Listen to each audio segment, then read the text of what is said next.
Duenez, irailaren 15ean espetxeratze agindu bana jasota Zelaia eta Barbado gazteek 10 eguneko epea zuten borondatez kartzelan sartzeko epea bukatuta ez ziren espetxean aurkeztun. Beraz, Espainiako Auzitegi Gorenak atxilotze agindua eman zuen. Gobernu militarra ertzainez inguratuta egon zen bi gazteak atxilotu artean ehunka zeuden Leizaola plazan. Balkoian ordu bete inguru egon ondoren eraikinean sartu ziren ertzainak eta atxilotu egin zituzten gazteak. Atzeko atetik atera eta ertzainen ibilgailu batean eraman zituzten gero.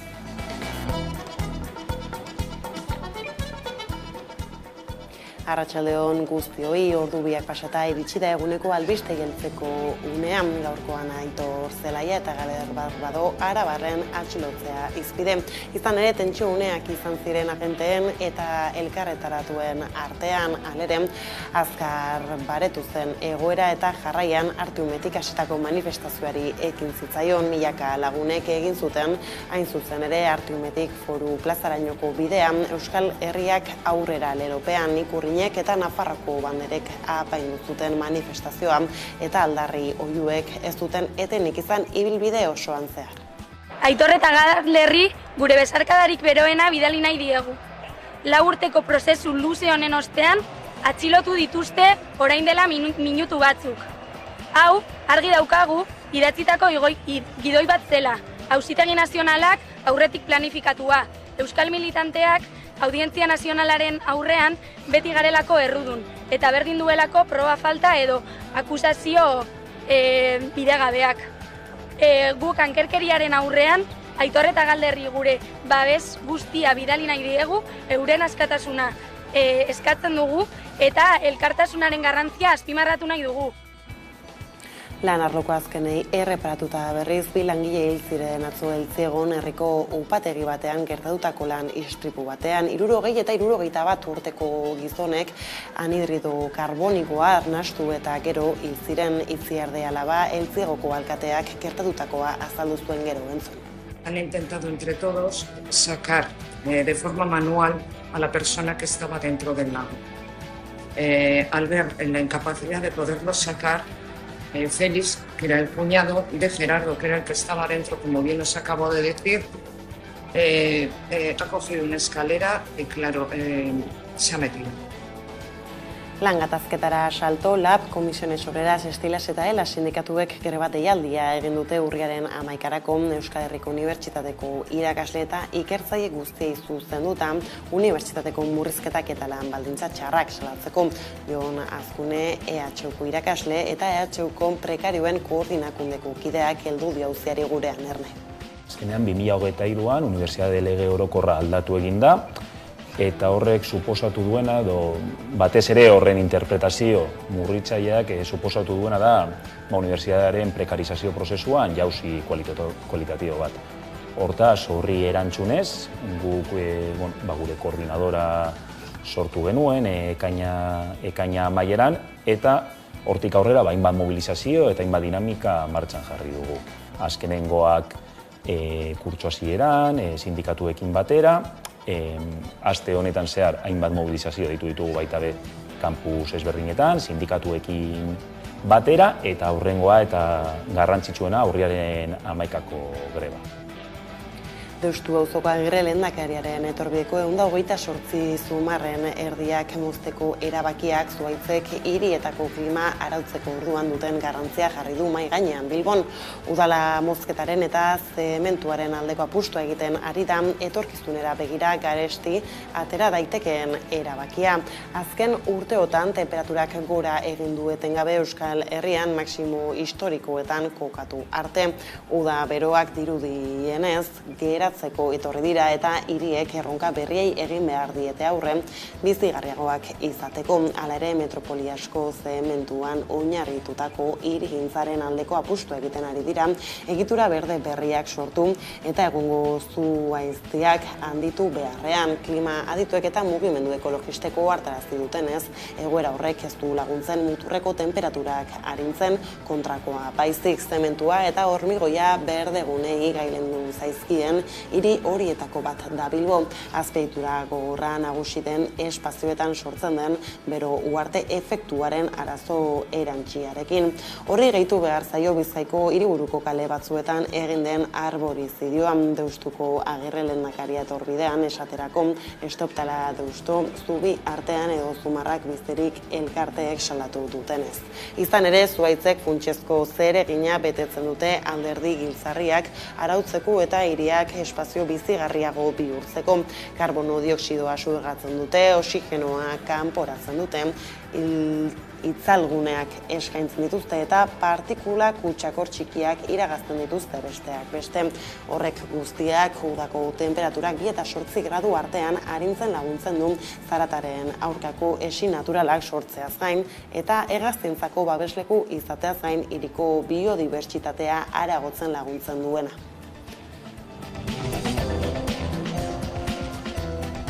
Lerroburuekin bukatzeko berriz bada inportantzia handiko besterik gurean kultur arloarekin lotuta.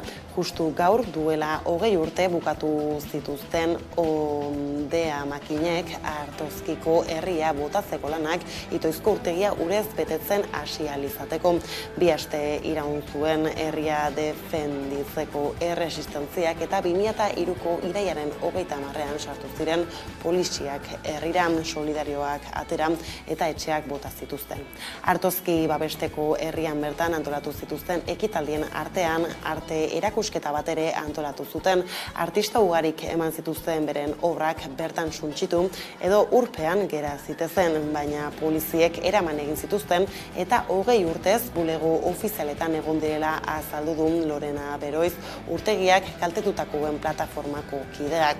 Orain agertu dira artelan horietako batzuk. Orain agertu diren 14 obra horiek hain justu Itoizko solidarioen esku utzi dituzte anonimoki. Iruñeko geltokien jarri dituzte ikusgai erakusketan eta gaurtik urriaren 10 arte bertan egongo dira, nahi duten guztiek ikustitzaten arratsaldeko 5-etatik 9-etara. Urriaren 20tik aurrera berriz Agoizko kultur etxean jarriko dituzte ikusgai. Tartean dira Jose Luis Zumetaren, Gorritiren, Jose Ramon Andaren, Txiki Agirre Keixetaren eta Anton Mendizabalen artelan batzuk. Artelanen berri emateaz aparte gainera zenbait salaketa egin dituzte solidarioek. Artelan horien kontrolean halako zabarkeriaz eta utzikeriaz jokatu izana gaitzetsi dute eta falta diren obrak non diren galdegin diote gobernu nafarrari. Gauzak horrela urria baliatu nahi dute solidarioek urteurrenaren aitzakian zenbait ekitaldi eginez borroka hura gogoratzeko. Asteleneko lerroburuak horrela iritsi da eguneko argazkiari heltzeko unea. Auzitegi Nazionalak ezarritako 4 urteko espetxe zigor bana betetzeko larunbatean Gasteizen atxilotuak izan ziren Barbadok eta zelaiak euren konpromiso militantea azaldu dute bideo baten bitartez. Gazte biek borroka ziklo berri bat abiatzera deitu dute, aniztasunetik erantzunkizunez konpromiso eta borroka ardatz, sozialismoaren eta feminismoaren oinarretan eraikitako Euskal Herri burujabea lortzeko.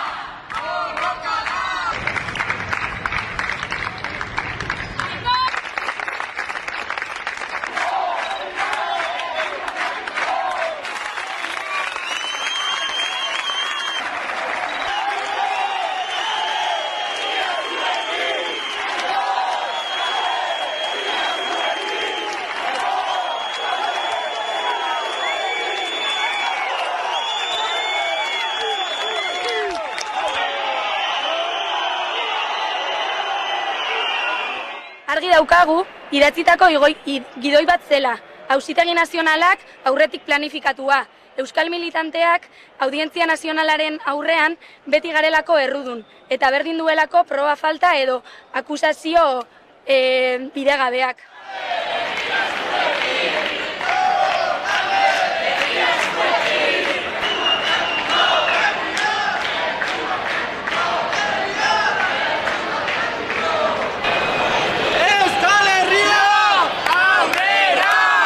Hau ez baita gubion kontrako eraso bat, herri oso baten erasoa baizik. gu biok borroka kate baten katebegi bat bakarrik ez baikara. Goazen borroka ziklo berri batera. Aniztasunetik, erantzukizunez, konpromesuz eta borroka ardatz.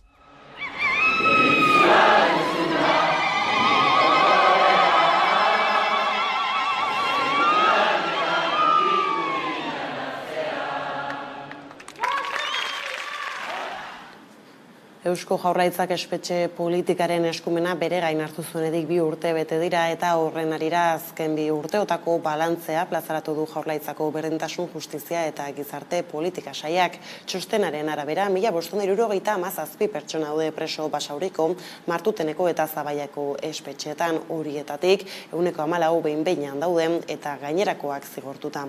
3 espetxe horietan dauden euskal presoak guztira 152 dira eta gehienak Zabaian daude.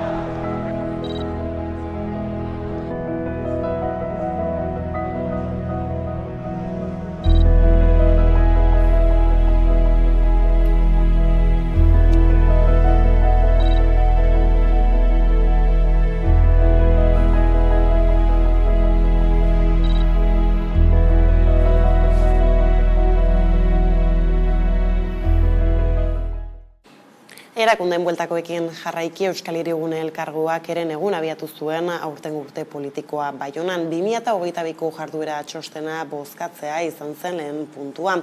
Bada abagune hori baliatuta Bilgaiten talde politikoko hautetsi Xabi Tikoipek hitza hartu zuen bozkatu aurretik euskararen eta gaskoiaren normalizazioaren beharra azpimarratzeko.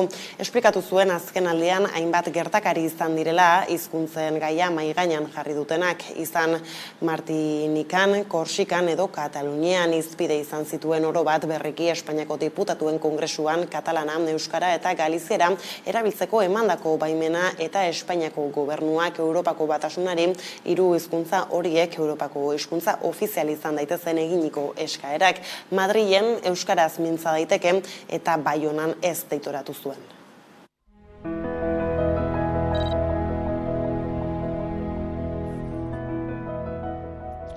Madrilen euskaraz zaizu eta Baionan ez. Uste dugu momentua baliatu behar dugula elkargoaren izenean estatuari hainbat gauzen galdegiteko. Espainiak Europari galdegina baieztatzea, Europako tokiko hizkuntzen ituna berrestea eta ondoko konstituzio erreforma baliatzea 2. artikulua eta tokiko hizkuntzen ofizialtasuna mahai gainean jartzeko. Les uns et les autres, je crois qu'il y a une unanimité là-dessus. De dire qu'il faut intervenir auprès du gouvernement pour faire avancer ce sujet, tout comme, mais alors là c'est une démarche qui est moins unanime de la part des maires du Pays Basque, la co-officialisation des langues, et en particulier la langue basque, qui est un des points sur lesquels, à titre Tarteka Espainiako diputatuen kongresua aipatu dugula. Alberto Núñez Feijóo PPko buruaren inbesturaren porrotaren ostean Felipe VI Espainiako erregeak 2. bilera txanda hasi du gaur talde parlamentarioekin. Feijóok ez zuen kongresuko gehiengo osoaren babesik lortu eta ondorioz erregeak beste kontsulta txanda bat abiatu du abuztuaren 21 eta 22 egindakoa bezalakoa, non Feijóo hautagai gisa atera zen. Oraingo honetan Pedro Sánchez PSOEko burua eta Espainiako gobernuaren jarduneko presidentea inbesturarako hautagai gisa proposatzea espero da. Han artean Sánchezek argi adierazi du asteburuan presidente izateko botoak pilatzeko alduen guztia egingo duela. Testuinguru honetan Kataluniako independentismoak urriaren 1 erreferendumaren 6. urteurrena ospatu zuen atzo.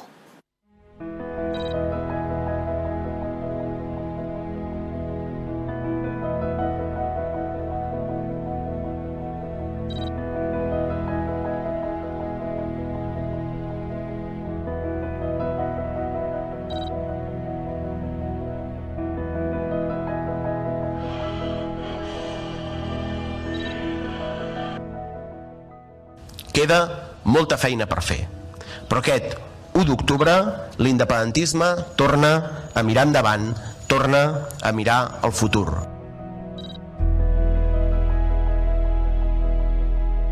Compatriotes, amics i amigues, més que mai, 6 anys després dels anys que faci falta, visca Catalunya lliure i independent.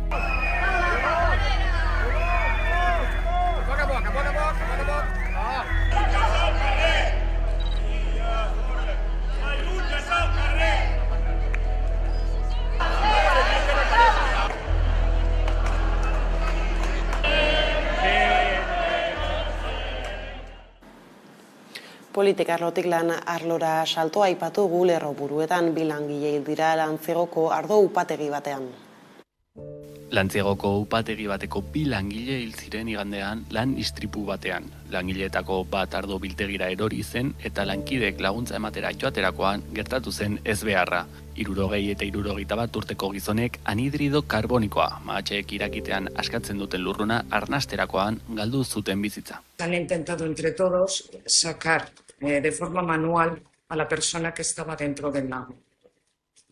Al ver la incapacidad de poderlo sacar, Félix, que era el cuñado de Gerardo, que era el que estaba dentro, como bien os acabo de decir, ha cogido una escalera y, claro, se ha metido. 31 urteko beste langile bat ere ospitalera eraman behar izan zuten, zaurituta. Lantzigoko udalak 3 egunetako dolu ofiziala ezarri du. Lan gatazketan berriz, Laudioko autoglas lantegian iraungitzeko enplegu erregulazio espedientea aurkeztu dute.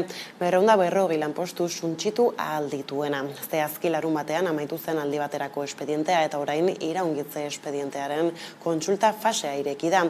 Gauzak horrela langileek enpresaren egoera irtenbide bat aldarrikatzeko mobilizazioak iragarri dituzte eta Eusko Jaurlaritzaren inplikazioa eskatu dute. Laudioko autoglas lantegiko arduradunek enplegu erregulazio espedientea aurkeztu dutela salatu du ELA sindikatuak. Langileek aldi baterako erregulazio espedientean zeuden pasaden larun batera arte. Orain, 240 langile inguru kaleratu aldituen enplegu erregulazio espedientearen kontsulta fasea hasi da. Hau bukatuta, 30 egun pasatzen direnean, Gasteizko merkataritza epaitegiak espedientea baimentzeko aukera izango du. Enpresa hartzekodunen konkurtsoan dago. 2020an Guardianek, jatorriko enpresak, lantegia saldu zuen, baino lursailen gaineko jabetza mantendu zuen. Uztailean lantegia eta lursaila eskuratzeko prest zegoen enpresa bat agertu zen, lantokiaren aktibitatea mantenduz, baino Guardianek eskaintzari ezetz esan zion. Ezin da ulertu aurrera atera dezakeen erosle baten proiektua, bertan behera botatzea norbaitek Guardianeko bulegoetan horrela erabaki duelako. Guardian duela 3 urte gutaz libratu zen, inbertsio funts bati salduz. Inbertsio funts honek enpresa itxi egin du azken urte hauetan, eta orain Guardian dauka berezkuetan proiektu hau martxan jarraitzea, baina ez du nahi. Egoera honek jasangaitza da. Langileek bizi duten egoerari irtenbide aldarrikatzeko mobilizazioak iragarri dituzte, eta Eusko Jaurlaritzaren inplikazioa eskatu dute. Lantegiaren itxierak Aiaraldeko eskualdearentzat kolpe latza izango zela baieztatuz.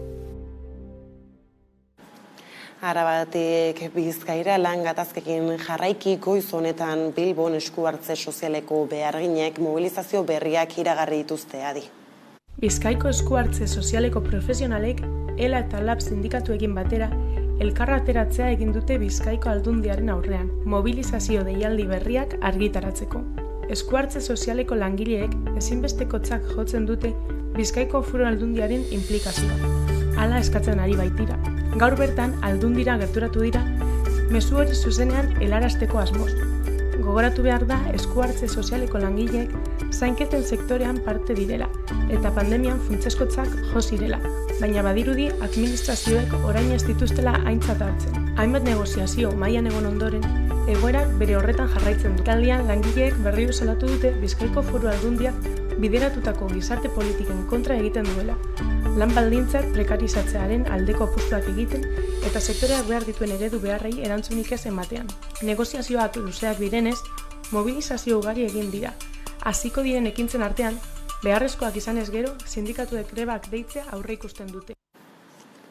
Lehen sektorearen bueltakoei heldutan gaur goizean behien COVID-a izenaz ezagutzen den gaitza aztertzeko jarraipen maila bildu da Gipuzkoan. Abeltzainen artean kezka areagotzen ari da, gaixotasuna azkar ari delako edatzen batez ere behien artean eta laguntzak eskatu dituzte. Iraiaren hasieran atzeman zen aurreneko Euskal Herrian gaixotasun hemorragiko epizootikoa behi ustiategietan. Ordutik fokuak nabarmen ugaritu dira. Goizean goiz behien COVID-a izenaz ezagutzen den gaitza aztertzeko jarraipen maila bildu da Gipuzkoan.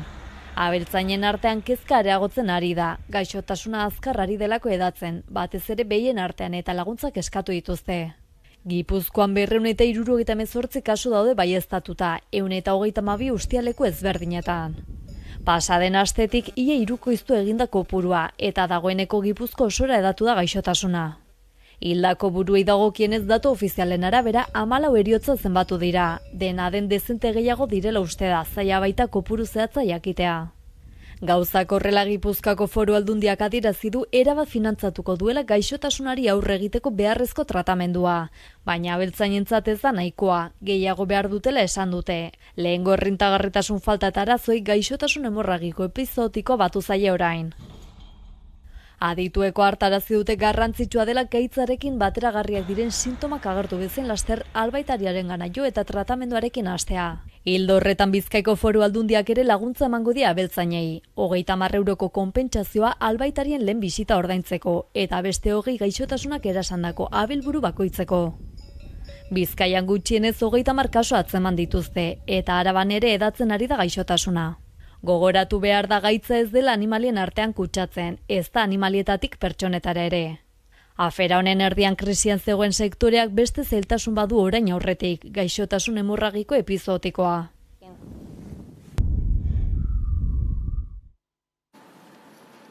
Eta Gipuzkoatik mugitu gabe Zarauzko Santana adinekoen egoitzak amaitutzat eman ditu bere birmoldaketa globalaren lehen bi etapaketa dagoeneko lanean ari da Gipuzkoako Foru Aldundiarekin batera berritzeko hurrengo etapetan. Horrela zentroa bat dator Aldundiak lurraldean ezarri nahi duen zainketa eredu berriarekin, pertsonalizazio, berrikuntza eta komunitatearekiko konexio maila handiagoak ari dira bilatzen. Gipuzkoako Foru Aldundia zainketa ereduaren trantsizio murgilduta dago. Horren adibidetza dugu Santa Ana Zarauzko zaharren egoitza, zainketa eredu berrira egokitzeko bigarren fasa osatu baitu. Zaintza berrien eredu hau honen trena hartu behar da eta Zarauzko udalak horrego nahi du. Santa Ana Fundazioko zuzendariak aldaketa garrantzitsua izan dela bermatu du, urte luzez eskatu dutena eskaini zaie. Eta usten dut alkarrekin gauza ona lortuko deula Zarauzko zaharrentzat. Pertsonalizazio, berrikuntza eta komunitatearekiko konexio maila handiago bateratz bideratu nahi dituzte Gipuzkoako zahar egoitzak. Personalizatuagoa, benetan inpaktua eukiko duela egoiliarrengan, aldi berean komunitatearekin lotura eukiko duena eta berrikuntza bertan jasotzen duena. Gipuzkoa osoan gauzatzen ari da egoitza ereduaren trantsizioa. Zarauzko Santana egoitzaz gain beste 19 egoitza daude prozesu betean, eta duela gutxitik eredu berberarekin adinekoen 2 egoitza berri daude. 2 egoitza berri martxan jarri direla hain justu eredu honetan oinarrituta. Zaintza eredu berria finkatzen ari dira Gipuzkoan, eta jauzi handia eman dute egoitzek. Jauzia zer da? Etxean egongo balira bezala zainduta egotea. Legegintzaldi honetarako zaintza eredu berrirako trantsizioa gauzatzea eta lurraldeko gizarte babeseko zentro guztietara zabaltzea da Aldundiaren erabateko lehentasuna. 2 eta 3, venga Maite, hortxe. Zarauztik errenteriara udazken beteko udagiroak ere lagundu du eta jende asko hurbildu zen atzo 2023ko kilometroak jaira errenteriara Herriola Leloa ardatz ekitaldi ugari egin dira urte osoan zehar eta atzo biribildu zen prozesuan herri gunean izan ziren ekitaldi guztiak eta jai giro ederra nagusitu zen hala antolatzaileen hitzetan marea bizi bat izan da errenteria.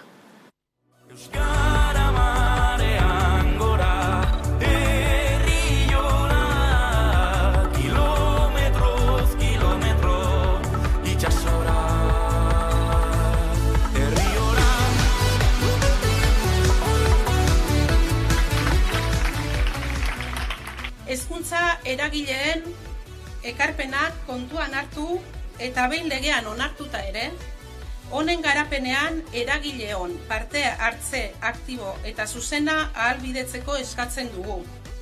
Lantzen ari gara urrengo urtetako baitere politika adostasunak azpimarratuz eta baitare eragile ezberdinekin egiten ari garen lana azpimarratuz.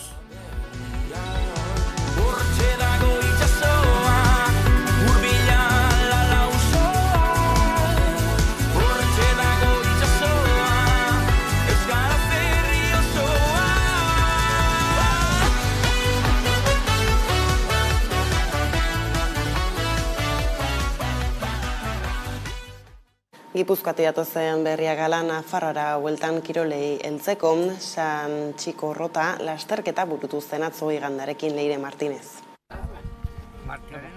100 lagunek egin zuten asteburuan korrika bardeetan. Agerraldiak antolaturiko euskararen aldeko lasterketan. Beroa protagonista maratoi erdian eta ia 8 kilometroko bi probetan. Lehen da biziko 10 kilometroak tiro poligonoaren eremua mugatzen duen perimetro bidean zehar izan ziren. Eta gero, Kastildetierra inguruan. Aunitzetan bardeei irudia ematen dion mendixka famatutik pastu zen lasterketa. Helmuga Arketaseko plazan izan zen, udaletxearen eta kioskoaren artean. Euskararen aldarria egotea olako formato batean bardeen inguruan ederra izan zen, parte hartzaileak denetan izan den, Euskal Herriko provintzia ezberdinetakoak, bertakoak, zonaldekoak, neska mutilak eta hurrengo urterako prest, irakaspen askorekin, indar berrituak eta animo askorekin, gogotsu.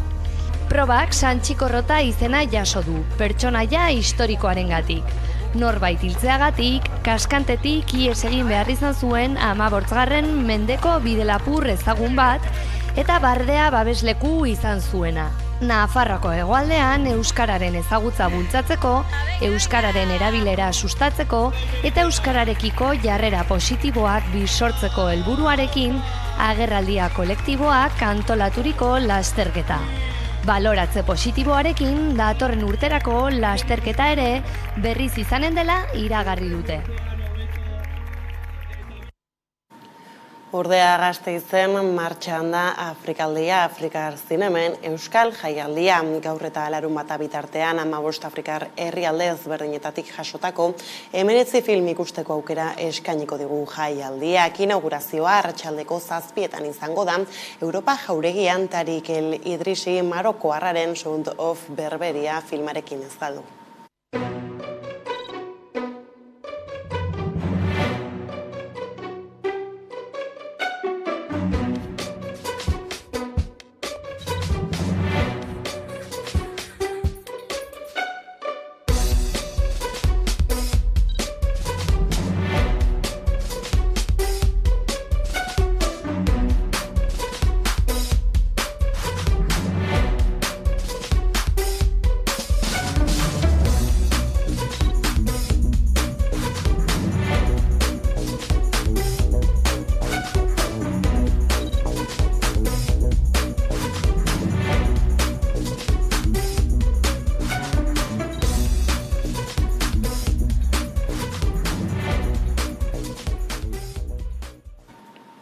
Eguneko berriak gaurkoan Jon Azkune Euskal Herriko Unibertsitateko irakasle eta EHko prekarioen koordinakundeko kidea izan da gurean gaur magazineko elkarrizketatu nagusia eta egin dugun elkarrizketarekin utziko zaituztegu jarraian haien beharraren prekarizazioa izpide zaldu.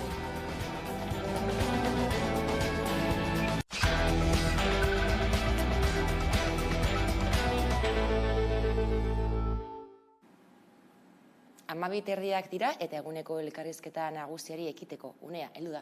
Eta horretarako gaurkoan gurekin dugu Jon Azkune, EHko irakaslea eta EHko prekarioen koordinakundeko kidea. Kaixo Jon eta ongi etorri. Kaixo, eskerrik asko. EHUko ikasturtea hasi da irakasle eta ikertzaileen lan baldintzen okertzearekin, eta hori salatzeko dagoeneko mobilizazioak egiten ari zarete. Gaur bertan mobilizazioa izango duzue Bilbon, ordu batetan ingeniaritza eskolaren atarian. Izan ere, EHUk usoari buruz egiten duen interpretazioak ekarri du lan baldintzen okertze hori, eta hori salatzeko besteak beste, urriaren 11an greba eguna duzue.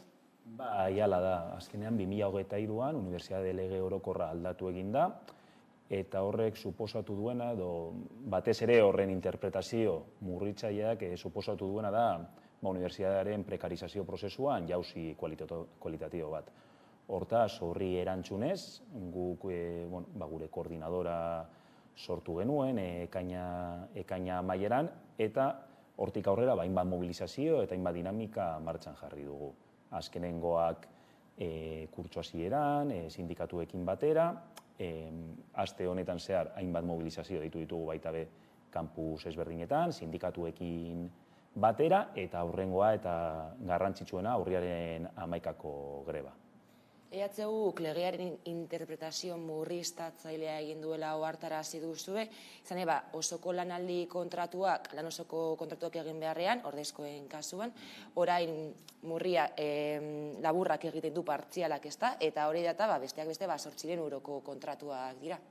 Hala da. Orain arte, unibertsitatean nolabait ordezkoi dagokionez bi maila zeuden. Alde batetik zegoen jardunaldi partziala, eta jardunaldi partziala oso prekarioa zen, 400, 500, 600 euro ingurukoa, eta bazegoen jardunaldi osoa. Hortaz, jardunaldi osoan lan baldintza duinak zeuden. Legeak egin duen izan da, jardunaldi oso hori nolabait debekatu kakotxa artean. Sartzen duena da, ezin izango dela egin irakaskuntza lanarekin batera ikerketa eta kudeaketa lana. Salbu, ikerketa eta kudeaketa lan hori irakaskuntzarekin harremana baldin badu. Hortaz, guk esaten duguna da, badagoela era zabalago batean interpretatzeko aukera. Hori egingo balitz, egoeraz litzateke aldatuko, hori egin ordez, egin duena izan da unibertsitateak interpretazio oso zurruna egin, eta zan, unibertsitateko irakaslek ez dutela ikerketa eta kudeaketa lanik egingo. Hori unibertsitatean ezinezkoa da. Ikerketa eta irakaskuntza unibertsitateko irakasle batentzat txanpon beraren bi alde besterik ez direlako. Soldata osoaren 130 bakarrik orduko zaie, baina azkenean lan hori egongo da, eta beste irakasle batzuk edo ikertzaile batzuk hartu beharko dute bere gain, euren gain, lan hori. Fikzio bat da.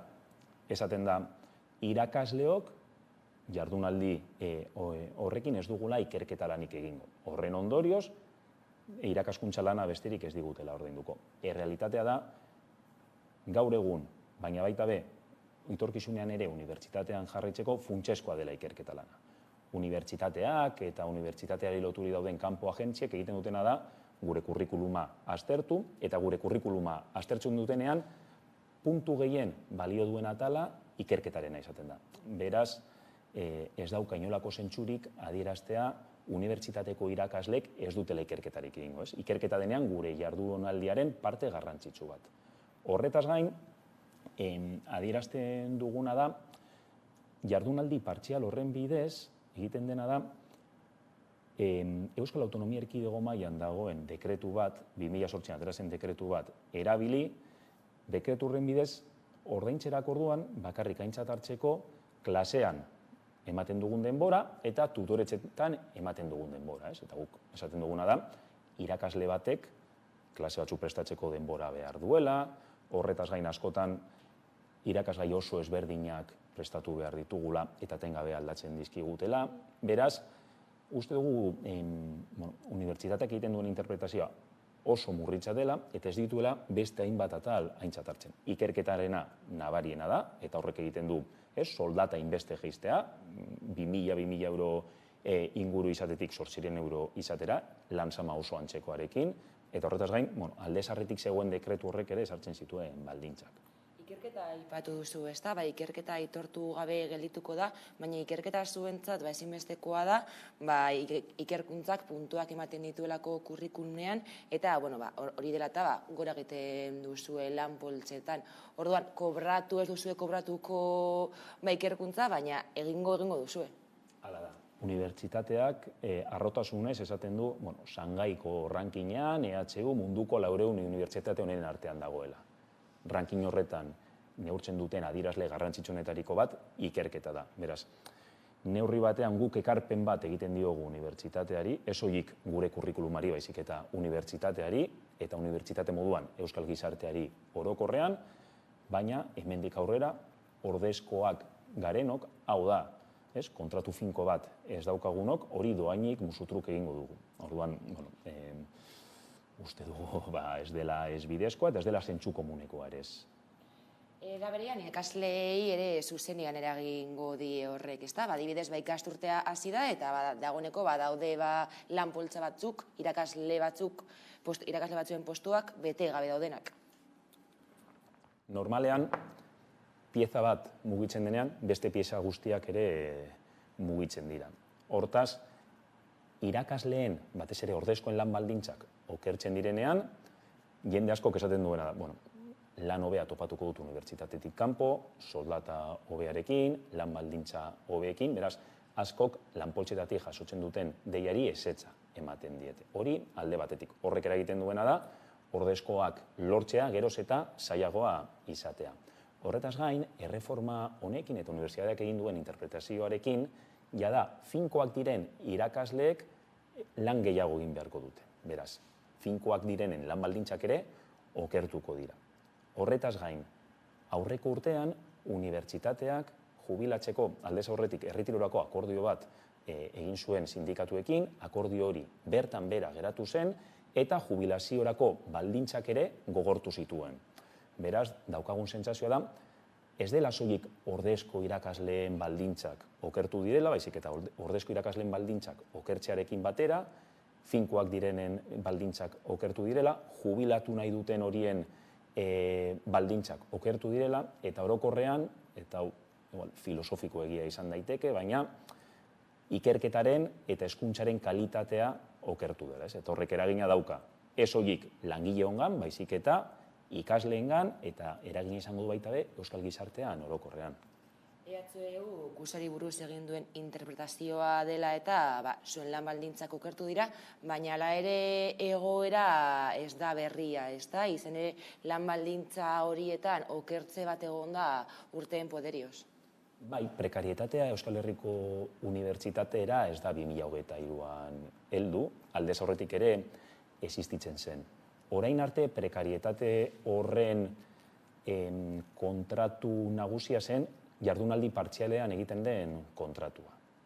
Horren bidez, irakasle batek jardunaldi partziala egiten zuen, irakaskuntzari dagokionez, hau da, gutxi gora bera, jardunaldi erdia, baina kobratzen zuen soldataren eren bat, gutxi gora bera, edo askotan gutxiago. Zergatik, mota horretako kontratuetan baita be ezelako kudeaketa eta ikerketa aplikatzen. Horretaz gain, lehen adierazi dudan moduan, ezen aintzat hartzen klaseak prestatzeko erabili beharreko lana, ez da aintzat hartzen, adibidez, Bolonia sistema ezarri zenetik, unibertsitateak geroz eta gehiago sustatzen duela ebaluazio jarraia. Ebaluazio jarraiak zer suposatzen du? Azkenengo azterketa bat egin ordez, etengabeko jarduerak egitea, praktikak egitea, eta horrek egiten duena da, ikasleen lan saman ditu, baina irakasleen lan sama ere, bai, ez? Eta hori ez da aintzat hartzen. Beraz, orain arte, egon den sisteman, nolabait, era laburrean bi kategoria nagusi zeuden, ez? Jardunaldi partziala, eta jardunaldi partziala oso prekarioa zen, baina, zegoen jardunaldi oso ere, bai? Beraz, neurri batean, eskaiera sozial baten metaforak funtzionatzen zuen. Jardunaldi partzialan zegoen irakasle ikertzaile horrek buruan bazuelako igual momentu batean, ez, jardunaldi osoa lortzeko aukera. Gaur egun, egin den izan da, jardunaldi osoa desagertu da, eta jardunaldi partzialean zeuden baldintzak orokortu dira. Hau da, hartu da, unibertsitateeko kontratazioan zegoen sistemaren parterik okerrena, eta orokortu da. Orduan, horrek suposatu duena da, lehena adierazi moduan, jauzi kualitatibo bat. Aldez aurretik ere, existitzen ziren baldintza kaskarrak, honek egin duen izan da, eskaiera horrekin hautsi eta baldintza horiek hobetzeko zeuden aukerak bertan bera ustea. Beraz, aldez horretik existitzen zena, okertu egin dela esan dezakegu. Bestalde, EHUren ikasturte hasierako ekitaldian, Inigo Urkullu Jaurlaritzako lehendakariak adierazi zuen 30% handitu dela EHUren finantziazioa, hala ere zuek bestelako iritzi bat duzu, ezta, zuen egoera ikusita? Bai, azkenean, unibertsitateak orokorrean datu makroak erabiltzen ditu. Ez, inbertsio handitu da, hobekuntzak egin dira, ikusi beharko genuke nora doazen inbertsio horiek, non egiten diren hobekuntzak, pizkat azalean dagoen hori sakonean aztertuta ikusten dugulako, batez ere gazte ikertzaile eta irakasleon egoera ez dela hobetu, okerrera jo duela, lehen aipatut, ez dela soilik gazte ikerlari eta langileen gaia, baizik eta erretirorako zeuden baldintzak ere okertu direla, beraz, nik uste dut titularrerako ondo dagoela, eta ziurrenik lehendakari jaunak titularra bilatzen zuen, baina titular horretik harago aztertuta ikusi dezakegu, ez dakite hainbeste handitu den, baina behintzat ez da hainbeste zabaldu eta ez da hainbeste banatu inbertsio hori, ez da? Gainera, finantzaketa handitu edo ez, kontua da, EHU barne produktu gordinaren 0,4 dela, eta legeak ezartzen dituen zenbakitatik urrun dago, ez? Izatez, 1% izan beharko luke. Hala da, azkenean beti esaten da, ez? Ezagutzaren gizartean bizi gara, ikerketaren gizartean bizi gara, hortaz, unibertsitate publikoan dirua ez da gastatzen, inbertitu egiten da. Inbertsio bat da, ostean, gizarteko, jendarteko bestein bat eremuetan eragina daukana. Eragina dauka ekonomian, eragina dauka hezkuntzan, eragina dauka jendartearen ongizatean. Horretarako, funtsezkoa da, barne produktu gordinaren 1% inbertitzea unibertsitate sisteman.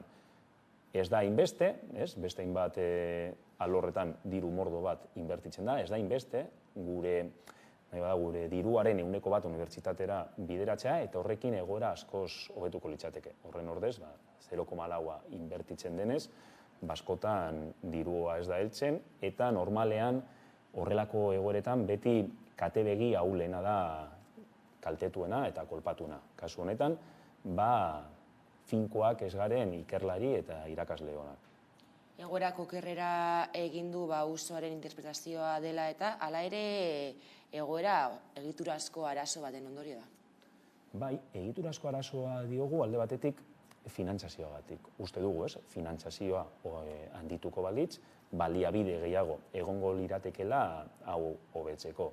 Horretaz gain, kontratazio sistemak aldaketa bat behar du.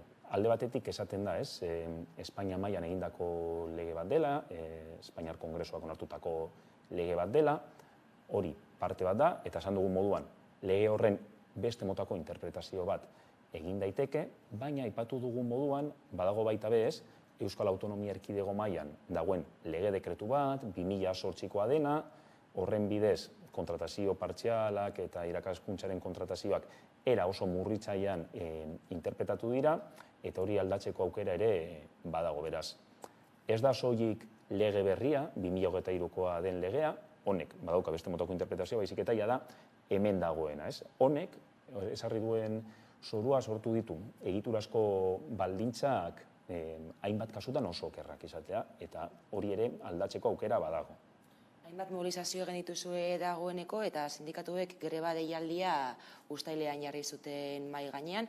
Zuek plataformatik greba hori babestu zenuten. Ez datik uztailetik ona zein izan den errektoretzarekin eduki duzuen hartu emana?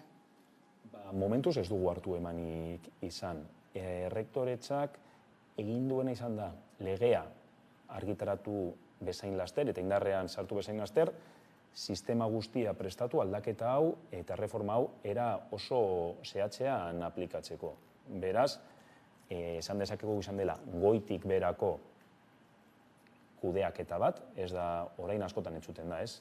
Gobernantza konpartitua, aktore ezberdinen parte hartzea, errektore taldetik egin dena izan da legea interpretatu eta goitik bera aplikatu. Sindikatuekin elkartu direnean ez diete aukerarik eman sindikatu inolako proposamen alternatiborik egiteko edo negoziaziorako tarterik ez da zabaldu.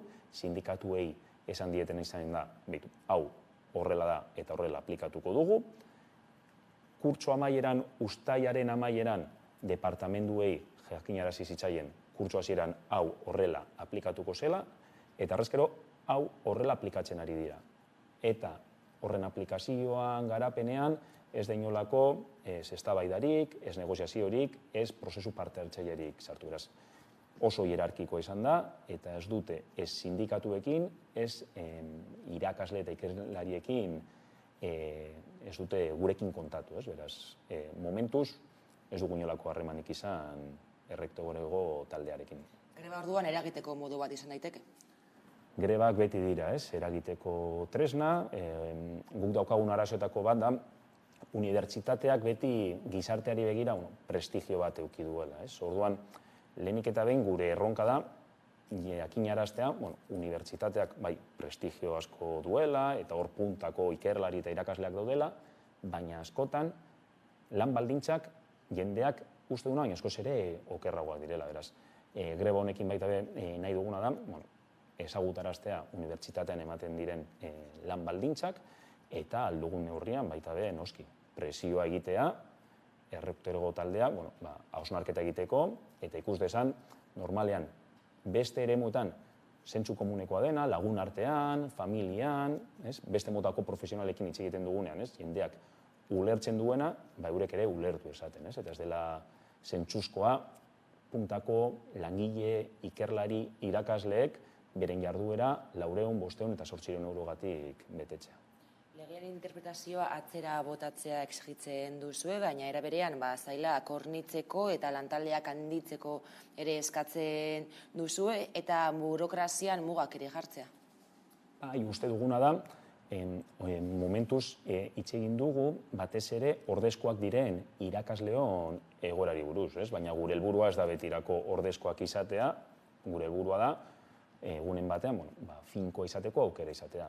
Finkoa izateko egin behar dena da alde batetik, jubilazioak erraztu, orain arte egin ez dena, eta horretaz gain, beharrezkoa den kasuetan, plantilla beharretara egokitzea eta behar den neurrian handitzea. Eta departamentuz departamentu aztertuta ikusi dugu, badagoela hainbat departamentutan plantilla hori handitzeko aukera. Beraz, gure eskaera da, plantillak handitu behar dira, doitu behar dira, baldintza horietara. Horren bidez, zer lortuko dugu?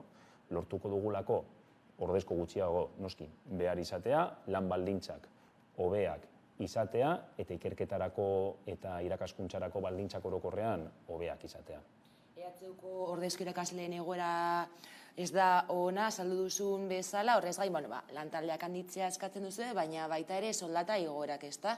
Soldatak egia da, igo direla azken urteetan, baina igoera horiek ez dute bizitzaren igoera konpentsatu.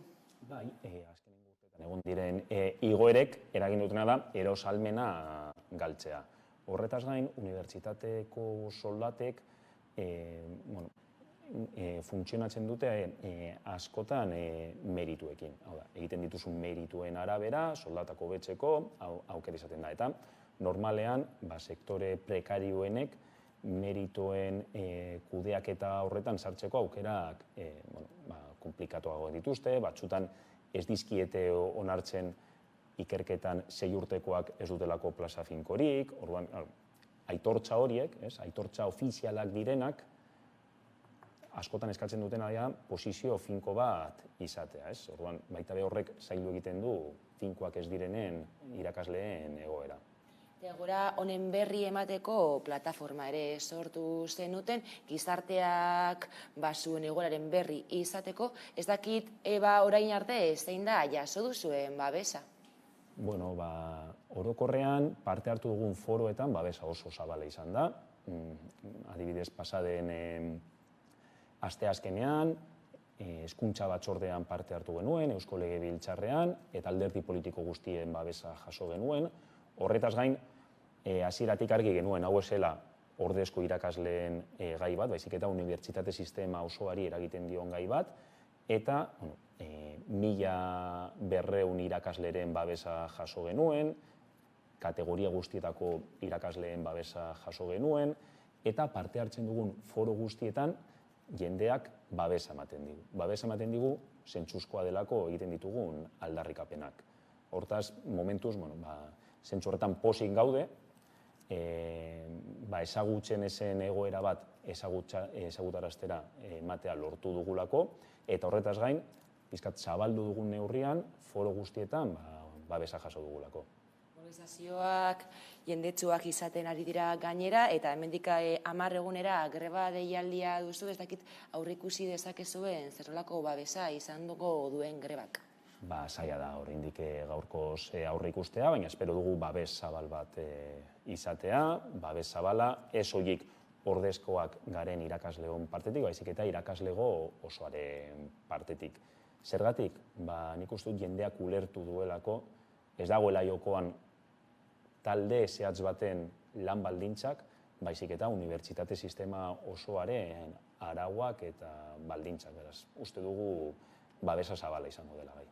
Eta bukatzeko Jon, elkarrizketaren hasieran aipatu du EHUko ikasturtea hasi duzuela mobilizazioekin.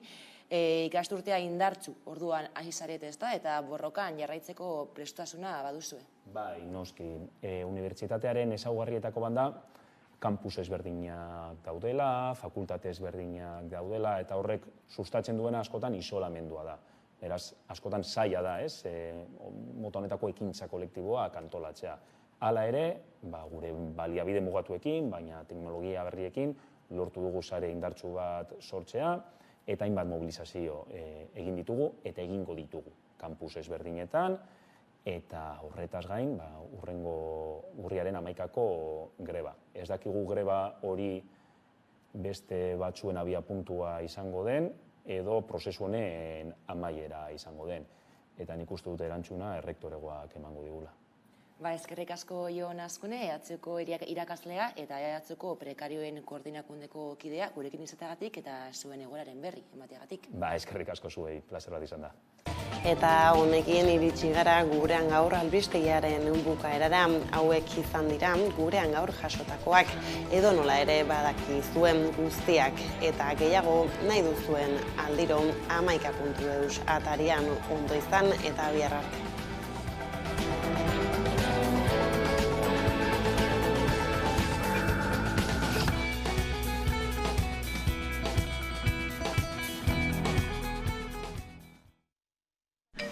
Nik mugikorrik inoiz ez, tolestu daitekenik.